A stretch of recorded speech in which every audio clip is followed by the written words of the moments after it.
कथा को अंत तक अवश्य सुने, क्योंकि कथा माघ मास में स्नान करने का क्या पुण्य है, क्यों करना चाहिए माघ मास में स्नान, इतना क्यों पवित्र माना गया है माघ मास।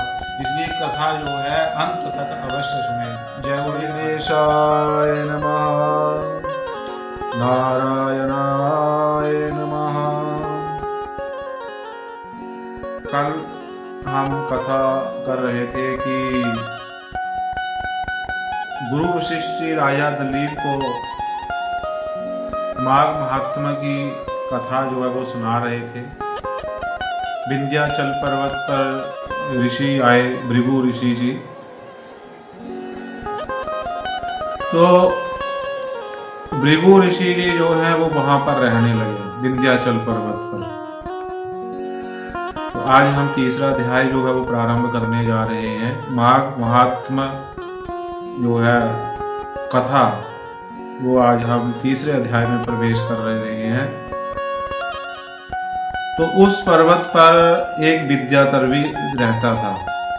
वह विद्याधर जो था, जब उसे पता चला कि यहाँ पर भृगु ऋषि जी यहाँ पर साधना, पूजा पाठ, ध्यान करने के लिए आए हुए हैं, तो भृगु ऋषि जी के पास विद्याधर जो थे वो भी वहां पर अपनी पत्नी सहित आया है। और भृगु ऋषि जी को प्रणाम किया, बड़ा ही दुखी वह विद्याधर था। अत्यंत दुखी भाव से उसने गुरु जी को प्रणाम किया, भृगु ऋषि जी को प्रणाम किया और बैठ गए। भृगु ऋषि जी कहते हैं कि हे विद्याधर, तुम इतने चिंतित क्यों लग रहे हो, क्या बात है, क्या चिंता खाई जा रही है तुम्हें। तो विद्याधर कहने लगा, महाराज मेरी चिंता का कारण ये है कि ना जाने मैंने ऐसा कौन सा पाप किया है कि देखो मेरा शरीर जो है स्वर्ग के जो देवता हैं उनके समान ये शरीर है, लेकिन मेरा मुख जो है वो राक्षस जैसा है। ऐसा मैंने कौन सा जो पाप किया है कि ऐसी स्थिति जो मेरी हो गई है। और एक व्याकुलता मेरी और भी है, वो क्या है, कहने लगे कि मेरी जो पत्नी है वह बड़ी सुंदर, सुशील, गुणवान, रूपवान मेरी स्त्री है, और कहाँ ऐसी चंद्रमुखी जैसी मेरी पत्नी स्त्री, और कहाँ मैं व्याघ्र मुख वाला। मैं यही चिंता मुझको जो है रात दिन जो है मुझे सताती है। विद्याधर की बातों को सुनकर के भृगु ऋषि जी जो हैं भूत, भविष्य और वर्तमान के ज्ञाता, उन्होंने ध्यान लगाया और ध्यान लगा करके देखा कि ये विद्याधर को ऐसा मुख जो है प्राप्त क्यों हुआ है। तो भृगु ऋषि जी कहने लगे हैं कि देखो विद्याधर, कई बार ऐसा होता है कि जो छोटे छोटे पाप है ना, जो हम अनदेखा कर देते हैं, कभी कभी वो भी जो पाप है बड़े होकर के हमें दुख देते हैं। जिसे हम कहते हैं ये छोटा सा पाप है, चींटी मर गई, घोड़ा मर गया, या झूठ बोल जाए, कोई भी छोटे से छोटे पाप जो कहते हैं कि मक्खी के पांव जितना जो विष है, जो जहर है, वो भी प्राण ले लेता है। कभी कभी मक्खी के पांव जितना विष जो है, यदि वो भी व्यक्ति पी ले तो उसके भी प्राण जा सकते हैं। वैसे ही जो छोटे छोटे पाप जो होते हैं ना, तो वो अत्यंत ही दुखदाई होते हैं। कहते हैं आपने क्या हुआ कि पूर्व जन्म में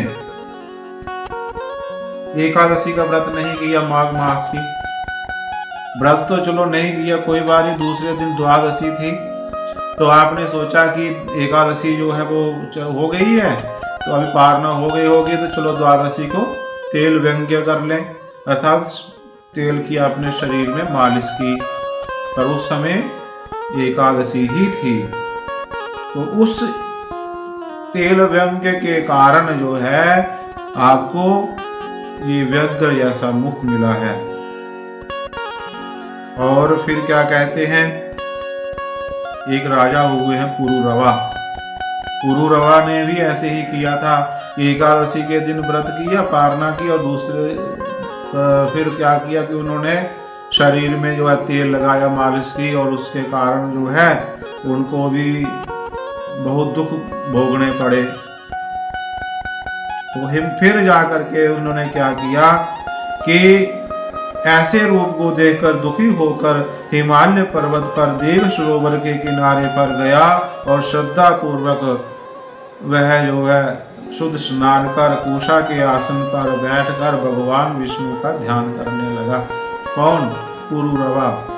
एकादशी का व्रत किया और दूसरे दिन सुबह सुबह उठा, व्रत पारना की और सोचा कि चलो मालिश कर लेता हूँ शरीर तेल की शरीर में। लेकिन क्या हुआ? कुरूप बन गया। और तब जाकर के हिमालय पर्वत पर जाते हैं, वहां पर कुशा के आसन पर बैठ करके भगवान की जो है 3 महीने लगातार तप करते हैं, तपस्या करते हैं, और भगवान फिर प्रसन्न होते हैं, प्रकट होकर के उनको आशीर्वाद देते हैं, और फिर जो है उसे देवताओं जैसा स्वरूप जो है पुरूरवा को प्राप्त होता है।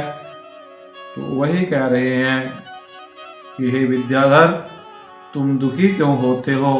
यदि तुम अपना ये राक्षसी रूप छोड़ना चाहते हो तो मेरा कहना मानकर जल्दी ही पापों को नष्ट करने वाली हेमकूट नदी जो है उसमें जाकर के माघ मास का स्नान करो।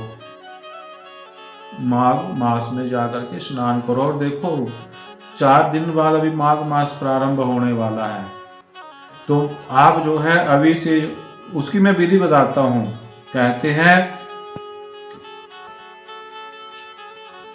पौष शुक्ल एकादशी, इसका आरंभ करो। भूमि पर सोना, जितेंद्रिय रहकर दिन में 3 बार स्नान करना। दिन में 3 बार स्नान करो तो बाद ठंड में जय जय राम। महीना भर निराहार रहो, पर मैं कह रहा हूं 3 बार मत स्नान करो, पर कम से कम 1 बार ही स्नान कर लो सूर्य उदय होने से पहले। दोपहर शाम जो है वो ना करो तो भी, क्योंकि ठंडी बहुत होती है। ज़्यादा पुण्य कमाने के चक्कर में 3-3 बार स्नान करो, बीमार पड़ जाओगे और घर वाले और परेशान हो जाएंगे। माँ हमारी तो तीर्थों में गई स्नान करने, उल्टा बीमार होकर के आ गई, है ना। तो थोड़ा ठंड सर्दी को देख करके अपने घर में कम से कम ज़्यादा नहीं तो 1 ही बार सुबह सुबह सूर्य उदय होने से पहले, वैसे तो ठंडे पानी से नहाना चाहिए, ठंडे ना हो तो कम से कम गर्म जल से स्नान आप कर सकते हैं।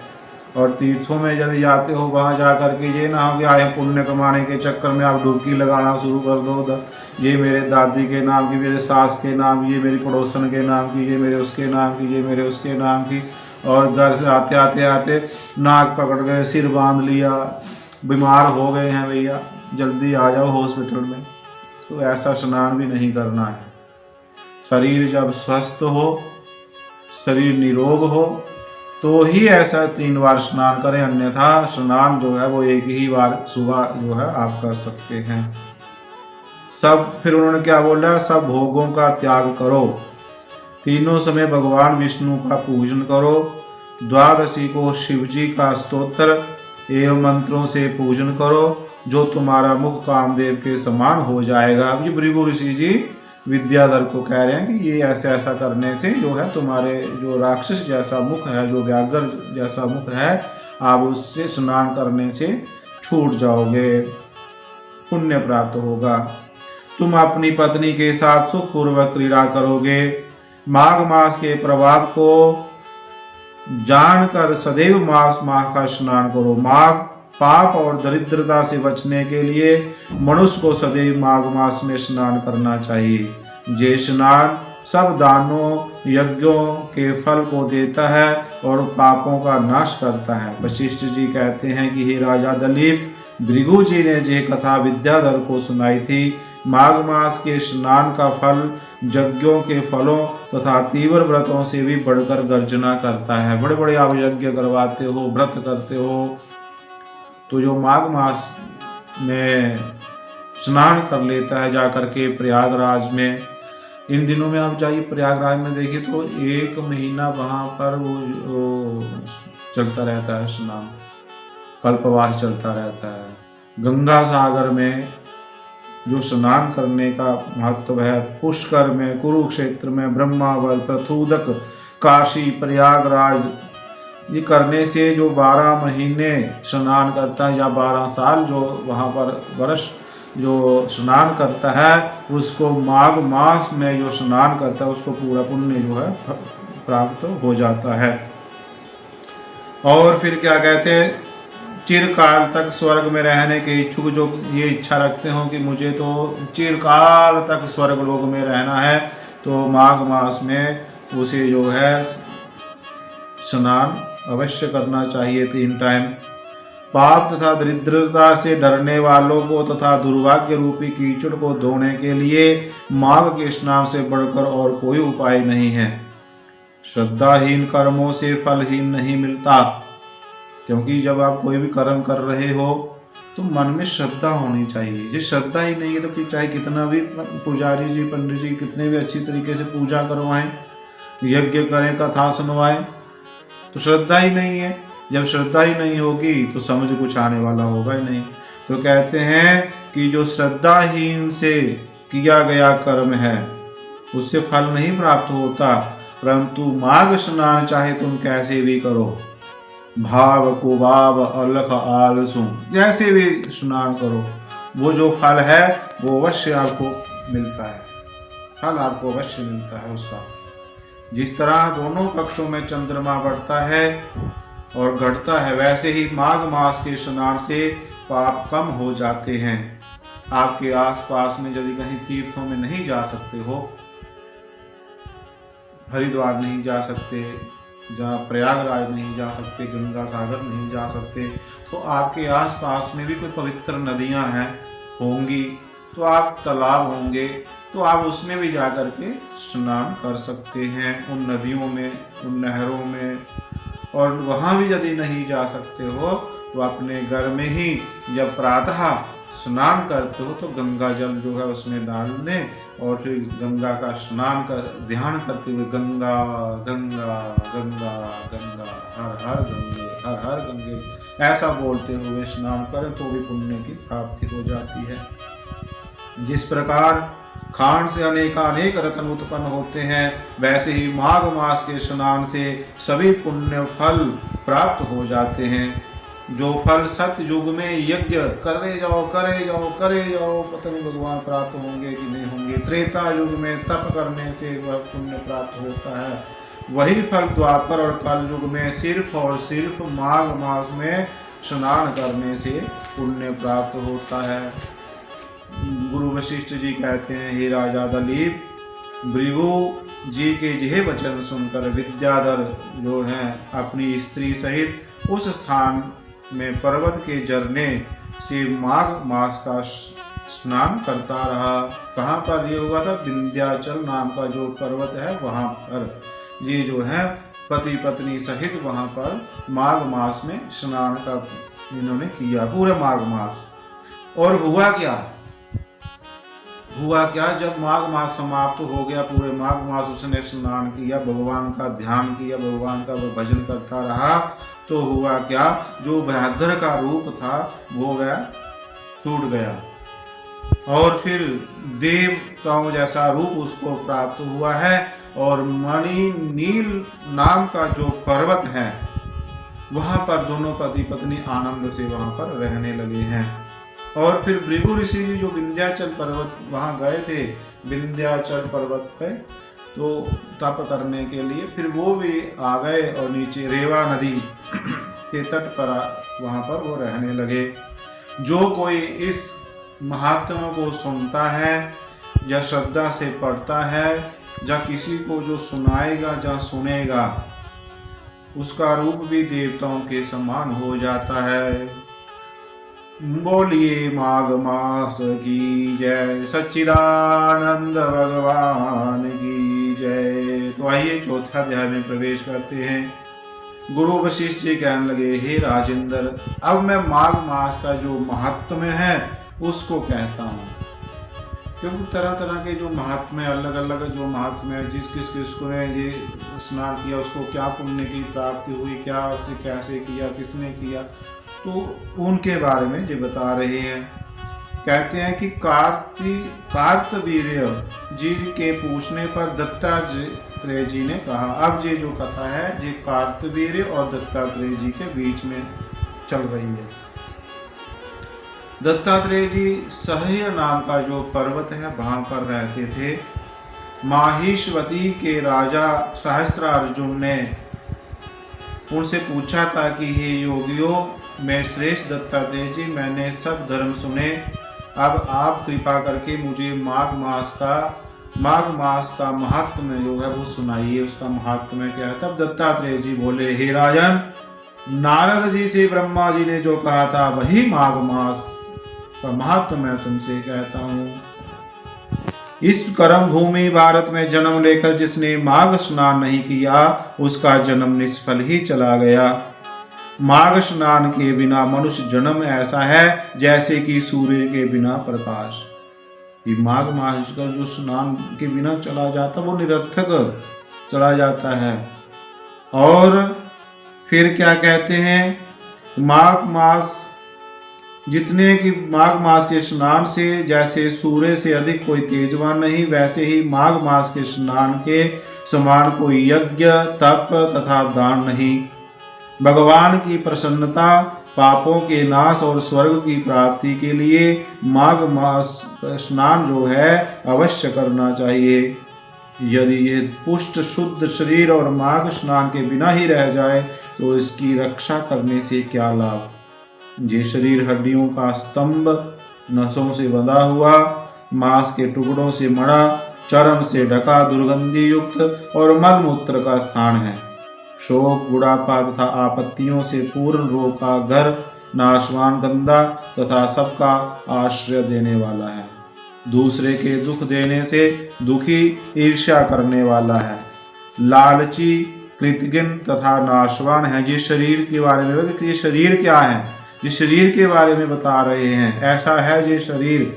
और फिर भी और क्या कह रहे हैं, दुख से भरा हुआ, दुख को धारण करने वाला, दुष्ट, इन तीनों दोषों से भरा हुआ और अपवित्र है। स्वभाव से ही अधर्मी, तृष्णा से पूर्ण, काम, क्रोध, लोभ रूपी नरक के द्वार पर खड़ा हुआ है। जैसे कीड़ों और विष्ठा से पूर्ण शरीर अंत में नष्ट होकर कुत्तों के काम में आता है, वैसे ही ये शरीर माघ स्नान के बिना व्यर्थ ही है। माघ स्नान के बिना ये शरीर जो है वो व्यर्थ है। जल में बुलबुले की भांति और तुच्छ जंतुओं में मक्खी के समान ये शरीर माघ मास के स्नान के बिना मरण समान है। भगवान विष्णु की पूजा न करने वाला ब्राह्मण, बिना दक्षिणा के श्राद्ध, ब्राह्मण रहित क्षेत्र अर्थात आचार रहित कुल, ये सब निष्फल हैं। गर्व से धर्म का, क्रोध से तप का, गुरुजनों की सेवा न करने से, स्त्री तथा ब्रह्मचारी का, बिना जल अग्नि में हवन करने से, बिना साक्षी के मुक्ति का नाश हो जाता है। जीविका के लिए रहने वाली कन्या, अपने ही लिए बनाए हुए भोजन की क्रिया का, शूद्र से भिक्षा लेकर किया हुआ यज्ञ और कंजूस का धन, ये सब नाशकारक हैं। फिर कहते हैं, जीविका के लिए की गई तीर्थ यात्रा तथा व्रत संदेह युक्त मंत्र का जप, व्यग्रचित होकर जप करना, वेद न जानने वाले को दान देना। दान भी कोई अच्छे व्यक्ति को दीजिए। जिस संसार में नास्तिक मत ग्रहण करना, ठीक है। लोग भड़काते हैं कि जी आपका जी क्या है, धर्म कैसा है, जी कैसा है, धर्म क्या है, जी कैसा है, तो मतलब कि आपको अपने ही धर्म के खिलाफ खड़ा कर देते हैं। आप में नास्तिकता जो है वो पैदा हो जाती है। जो ऐसा करता है, श्रद्धा के बिना धार्मिक कार्य करना, ये सब व्यर्थ हैं। और मनुष्य का जीवन बिना माघ स्नान के व्यर्थ है। मकर के सूर्य में जो मनुष्य सूर्योदय से पहले स्नान नहीं करता, वह भी पापों से छुटकारा पाकर स्वर्ग में जा सकता है। ब्रह्मघाती, सोना चुराने वाला, शराबी और बुरी संगत करने वाला मनुष्य माघ महीने में सूर्योदय से पहले स्नान करके पवित्र हो जाता है। मनुष्य के महापाप भी माघ मास में स्नान करने से भस्म हो जाते हैं। और माघ मास के आने पर सब पाप जो हैं वो भागने लगते हैं, कांपने लगते हैं कि कहीं ये स्नान करना शुरू हो गया, पुण्य करना शुरू हो गया, यज्ञ करना शुरू हो गया तो हमें ये भस्म कर देंगे। तो मेघों से मुक्ति पाकर चंद्रमा के चमकने की तरह श्रेष्ठ मनुष्य माघ स्नान से अग्नि समान प्रकाशमान हो जाते हैं। मकर के सूर्य में स्नान मात्र से ही अग्नि में ईंधन की तरह नष्ट हो जाते हैं। जो मकर अर्थात संक्रांति आ जाती है, जब माघ मास में जो स्नान करता है तो कहते हैं जैसे अग्नि में घी डालते हैं ना, तो अग्नि जो है ऐसे और ज़्यादा जलती है। ऐसे ही माघ स्नान में जो स्नान करता है उसके पुण्य जो है बढ़ते हैं, पाप भस्म हो जाते हैं। विष्णु भक्ति करने की भांति पाप नाश करने के लिए माघ स्नान करने का भी सबको अधिकार है। यही सबसे बड़ा तप और प्रायश्चित है। ये संसार रूपी कीचड़ धोने को पवित्र वस्तु है। हे राजन, जो सब इच्छाओं का फल देने वाले माघ स्नान को नहीं करते, वे चंद्र और सूर्य के समान भोग को कैसे भोग सकते हैं। सारी इच्छाओं को देने वाले हैं क्या माघ मास का स्नान। इसलिए जैसे भी हो प्रयत्न पूर्वक करके स्नान करना चाहिए। सूर्योदय से पहले स्नान करना चाहिए। स्नान भी कई तरह के बताए गए हैं। स्नान जो है, कोई राक्षस स्नान है, मनुष्य स्नान है, ऋषि स्नान है। सूर्योदय से मतलब कि 4 बजे के आसपास जो ऋषि स्नान आ गया, सूर्योदय से पहले जो है वो मनुष्य स्नान आ गया, सूर्योदय के बाद में जो है वो राक्षस स्नान आ गया। चलो राक्षस स्नान ही सही, लेकिन करना चाहिए।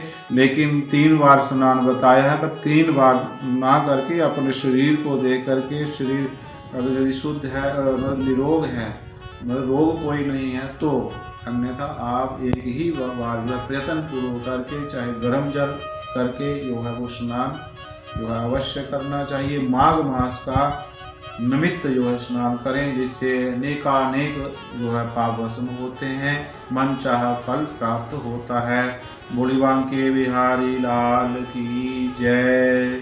तो दत्तात्रेय जी आगे कह रहे हैं माघ, इसके जो प्रभाव हैं वो आपके कि माघ मास में जो स्नान करता है तो उसके प्रभाव क्या हैं, क्या क्या उसको अनुभूति होती है, ये आपको हम अगले अध्याय में बताएंगे।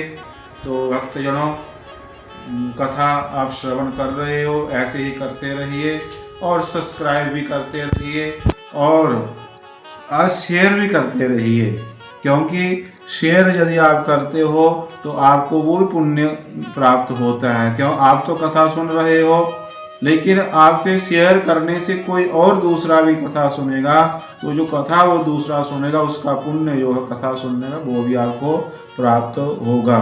इसलिए लाइक भी करते चलें, शेयर भी करते चलें और सब्सक्राइब भी करते चलें। जय जय श्री राधे बांके बिहारी लाल की जय। नमः पार्वती पते हर हर हर महादेव शिव शंभो।